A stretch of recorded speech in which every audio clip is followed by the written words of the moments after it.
한덕수 전 총리와 김문수 후보 단일화 추진하시는 과정에서 일부 당원들은 지도부 책임론을 제기하기도 하셨는데 좀 그 과정에서 후회가 남으시는 부분이 있으신지. 글쎄 지금 이제 결과적으로 그 단일화 과정에서 김문수 후보가 최종 확정되고 한덕수 후보가 당원들의 그런 동의를 받지 못하기 때문에 마치 거기에 무슨 문제가 있는 것처럼 비판을 하는 것으로 이렇게 알고 있습니다. 그런데 여러분들 우리 기자분들이 제일 잘 아실 거예요. 그 당시에 대선의 최대 과제라 할까 최대 쟁점은 단일화였습니다. 여러분들 잘 기억하실 겁니다. 단일화였고 단일화를 해야 된다는 각종 언론의 여론조사에서 단일화를 해야 된다는 의견이 굉장히 높았습니다.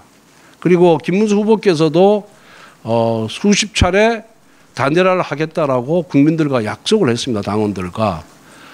그러면은 당원들과 국민들의 여론이 이렇게 높은 상황에서 지도부가 그 문제를 애써 외면하거나 무시한다 그런다면은 그럼 지도부가 과연 국민들의 의견을 제대로 반영하고 있는 것이냐 이런 또 비판을 할 거 아니에요.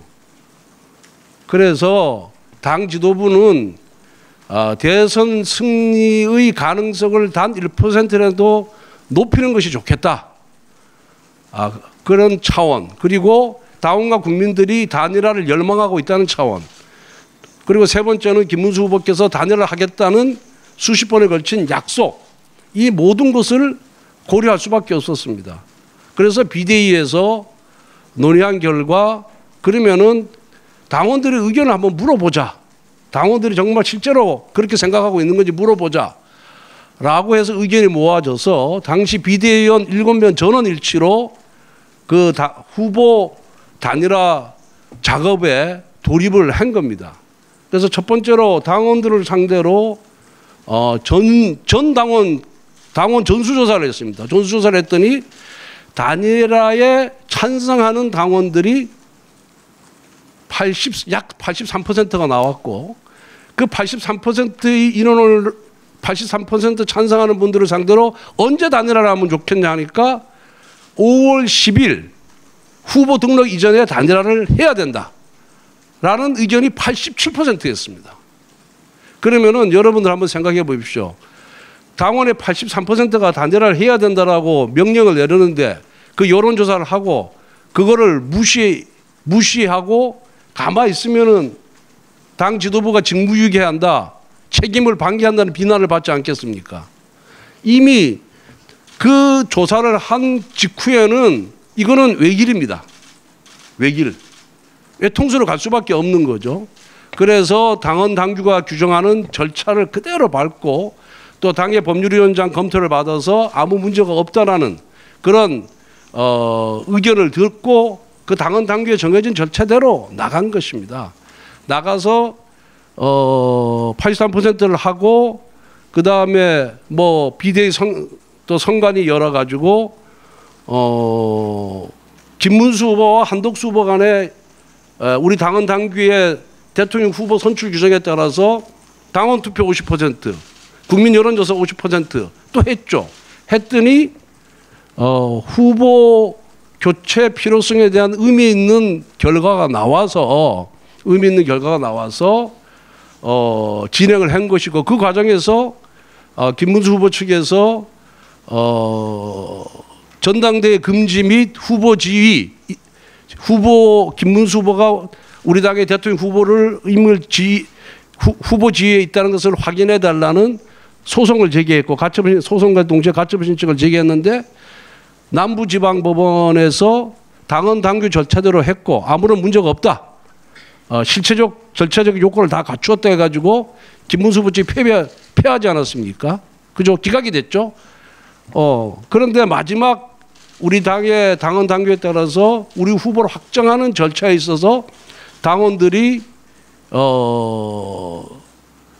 후보 교체에 대해서 반대를 하는 바람에 김문수 후보로 확정이 된 겁니다. 아주 민주주의적인 절차에 따라서 다 절차를 밟았고 그리고 남부지방법원에서 문제가 있었으면 이미 당에다가 김문수 후보 손을 들어주지 당 손을 들어줄 리가 없지 않습니까? 그래서 그런 절차라든가 그 당시의 필요성 그리고 그 당시의 국민과 당원의 여론 이 모든 것을 감안해서 진행되었다는 점을 분명하게 말씀드리고 그 과정에 어떠한 법적인 하자도 또 정무적인 판단의 하자도 없었다. 다만 왜 새벽에 했냐 이렇게 얘기하는데 그거는 그 이전에 또 의원총회에서 64명의 의원 중에서 60명이 후보 교체에 찬성을 한 거예요. 63명 중에 60명이 의원총회에서. 그러면은 당원들도 단일화하라고 83%가 찬성을 했고 의원들도 64명이 참석해서 64명 중에 60명이 찬성을 했는데 어떻게 당 지도부가 그 의원총회의 결의사항, 의결사항이라든가 당원 투표 결과를 우리가 어떻게 무시할 수 있겠습니까? 무시하면 오히려 더 큰 문제가 발생하는 거죠. 예. 그래서 그러한 당원들, 의원들, 국민 여론 이 모든 것을 반영해서 진행된 절차고 그 절차에 대해서는 남부지방법원 판결로 아무런 하자가 없다는 것이 입증됐다는 말씀을 드립니다. 다만 새벽에 한 거는 5월 10일까지 등록을 해야 되는데 의원총회에서 의결하면서 그래도 마지막까지 양 후보 간에 합의를 할 수 있도록 당 지도부가 노력을 해라 라고 해가지고 또 그 시간을 몇 시간 주는 바람에 5월 10일 등록하기 위해서는 하루의 여론조사 기간이 필요하거든요. 그걸 역산하니까 새벽에 비디오 회의를 열 수밖에 없었다. 이렇게 말씀을 드립니다. 그런데 지도부는 그렇다고 이거를 해명을 할 수가 없잖아요. 공정하게 관리를 해야 되는 입장이니까. 왜 새벽에 비대를 열 수밖에 없었냐라는 이유에 대해서 적극적으로 우리가 해명을 하거나 설명을 당원들 상대로 설명을 언론을 통해서 해야 되는데 하지 못했던 거는 우리는 중립을 지켜야 되는 것이기 때문에 하지 못했다는 그런 말씀을 드립니다.